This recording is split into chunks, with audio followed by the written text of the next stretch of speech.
Andrew Hill Country Market. Today I'm going to do a quick review on the Babylock Ellageo.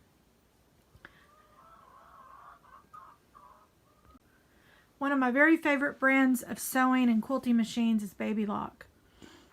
And I know there is a constant competition between Babylock and Brother, although most people don't know, but the Babylock owner or CEO and the Brother CEO are brothers, are actually family members, brothers. And they have a lot of the same features on their machines, and they're just a tad bit different than each other. The Ellageo brand machine that I purchased a year ago, I got from eBay unboxed. It was brand new. And I went to the Babylock website. They no longer manufacture this particular brand. Every year they come out with new models and new names, but the features are either enhanced or the same. So you'll find that the features that I go over today are in most up-to-date Babylock machines within the last 5 years. So let's get started. So the next thing we're going to do is I'm going to show you some of the really great features that most Babylock and Brother machines have, which is this drop-in bobbin. So on the bobbin, all you need to do is drop in the bobbin like this, and it's just a very simple thread. You know, old school, you would have to hold the bobbin and thread it through with the upper needle. You don't need to do that on most of the new Brother and Babylock machines. This is all just drop and go.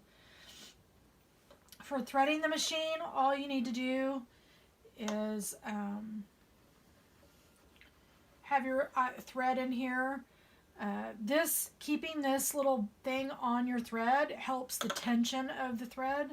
So I would always advise that whatever thread you're using, that you keep that on as snug as possible.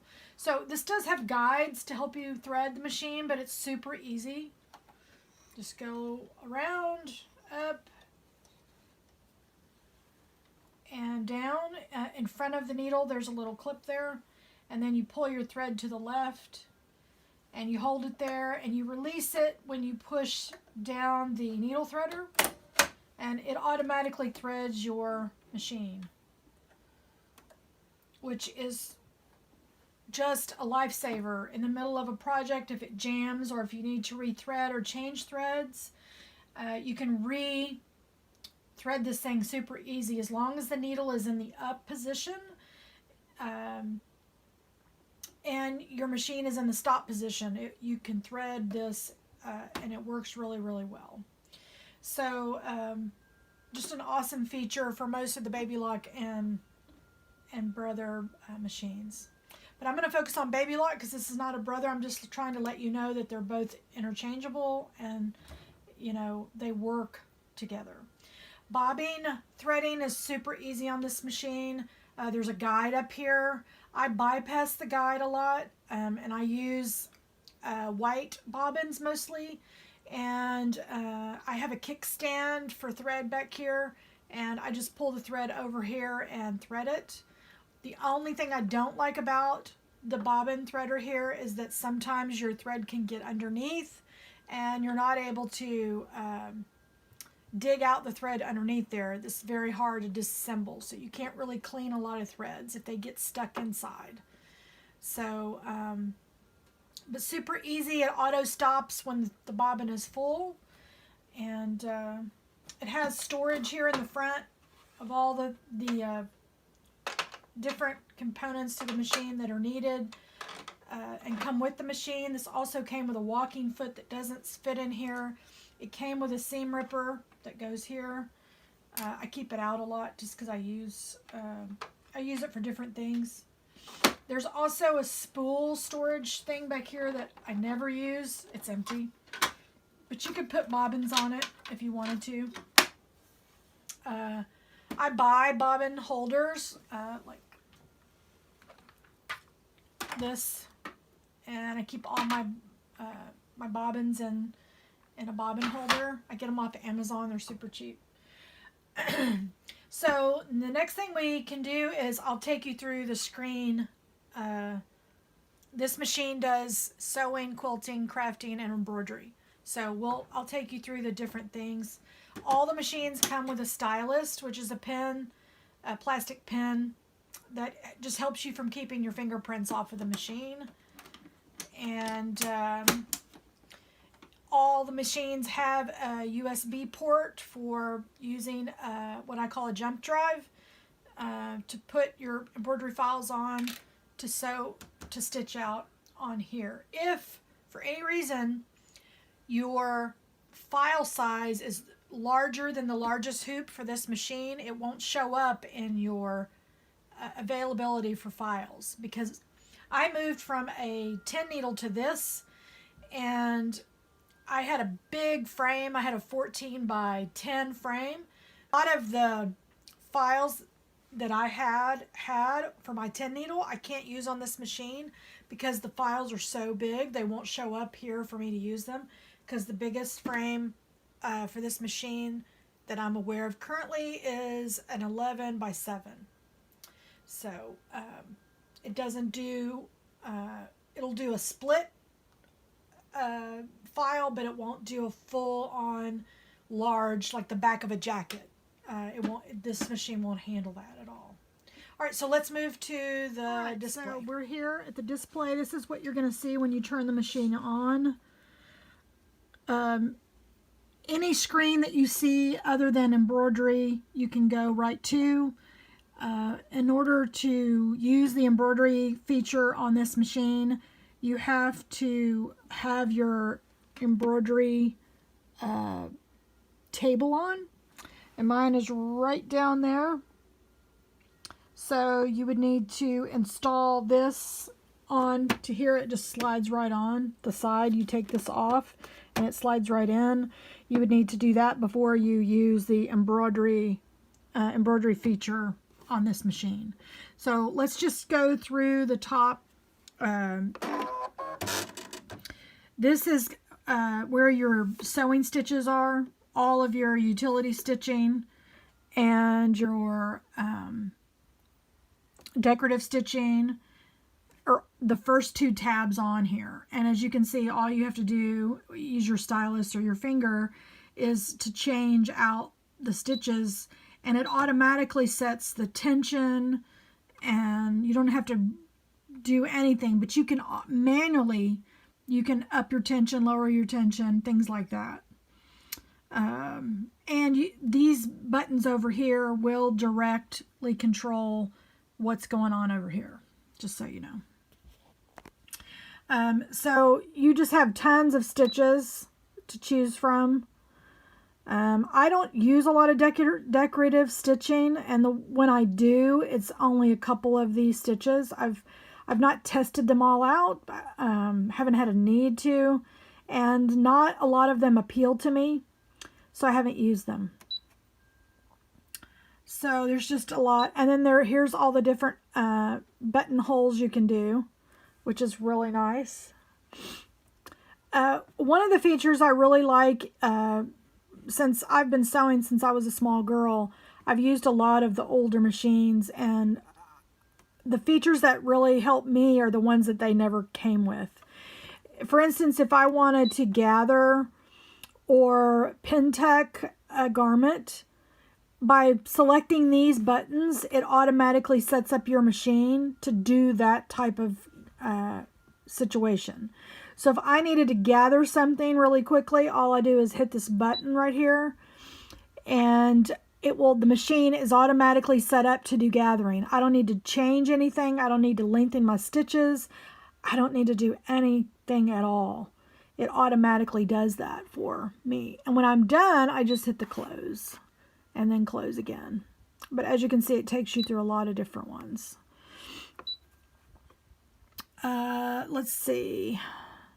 You can memorize a setting. You can set a memory to do something, and then you can go and access that like a hotkey on a computer. These up here are just the help buttons if you needed to go quickly to, you know, to look up something, or this is the stitch length, and this is telling you what is set up for you already, like what have you selected, and what the definitions are on some of the features for a super beginner, somebody who has never sewn before. You can access cutting the threads through this button, reverse from this button, and lowering and raising the needle from here as well. This, excuse me, let me go back here. This button right here just tells you what foot to make sure you can change the type of foot that's on your machine. This is the one it's telling you to use for this particular stitch. And it gives you an example of what the stitch is going to look like, which is really great, so you don't accidentally start stitching a zigzag and not know it. When you press zigzag, you're going to see a zigzag over here, so you know for sure what it's going to stitch out. So very helpful. Let's see. Character stitching, you can do without putting your embroidery table on. You can do some decorative stitching here, and I've used this a couple of times, but not really a lot of times. But it has an automatic setting for pockets, which is really nice, because you can decide what kind of a pocket you have, put in the size, everything. So that's a really neat feature, you know, to have. Let's see if I can get out of this. Yeah, so same thing. You can always access your hotkeys up here. You can choose, there's 3 pages of decorative stitching here. You can go through the different pages. And this is really a great thing for quilting. So, or crafts or anything like that. These are great little things to add for, you know, quilters. So, something that you could use for that specific reason. Okay, we're going to close this, and we'll just get out of it this way. So on the embroidery side, in order for the embroidery to work here, you would need to install your table, as I mentioned before.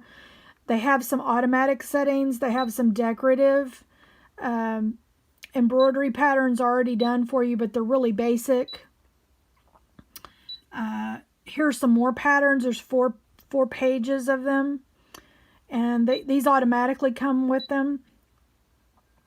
But let me stop right here and say really quickly that one of the things that I don't like about the Brother machines is the Disney packages that they force you to purchase.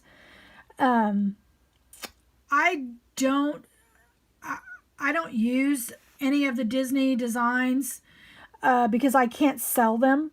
Disney has a copyright on all their designs, and there's a pretty hard copyright on them. So if you buy a machine loaded with a lot of Disney stuff, you can only use that for personal use. And I do not produce a lot of Disney wear for my husband and I.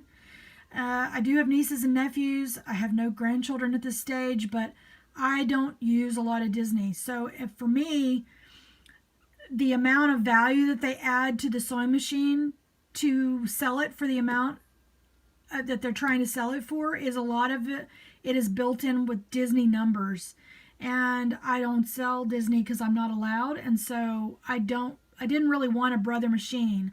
I looked at a lot of Brothers, but all of them that I looked at this level were all loaded down with Disney stuff. Just not anything I was interested in purchasing, which is why I decided to go with Babylock, because they really put a lot of money into the features and less of the partnering with promoters that you really can't, you can't sell. And for a home business, Disney's not going to help you at all. It's just going to get you in a lot of trouble if you try to sell any of the images that you stitch out on.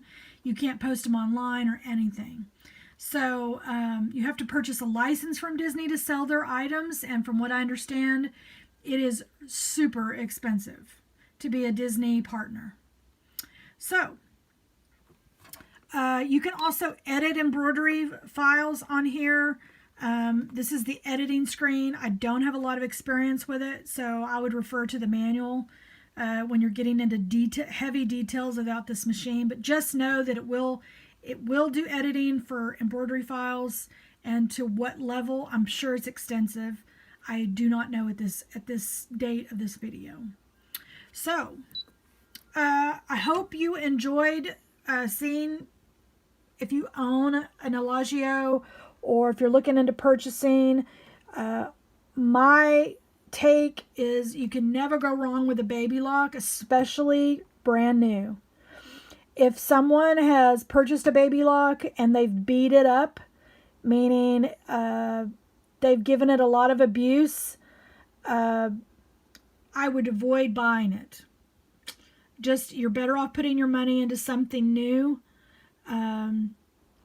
There is a screen on here that will tell you,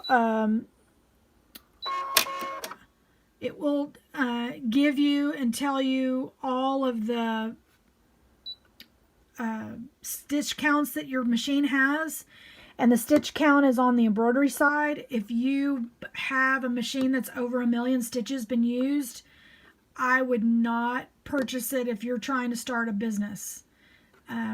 Invest in yourself, invest in good equipment, and don't buy something that a year from now you're going to be stuck trying to buy something else. My recommendation is that you buy as new as you possibly can afford, and just know that if you don't know what's gone on into their sewing world when you're buying these heavy, expensive machines, and we don't know if it's been dropped. All kinds of things, scenarios could go on. If their 5-year-old granddaughter has messed with it and banged on the screens, I mean, we just don't know. So your best bet is to try to get a machine that is as new as possible and is used the very least if you're buying used. Maybe somebody bought something and then decided sewing wasn't their thing. I've seen machines where somebody has purchased a very, very nice machine and suddenly passed away and the family is selling it.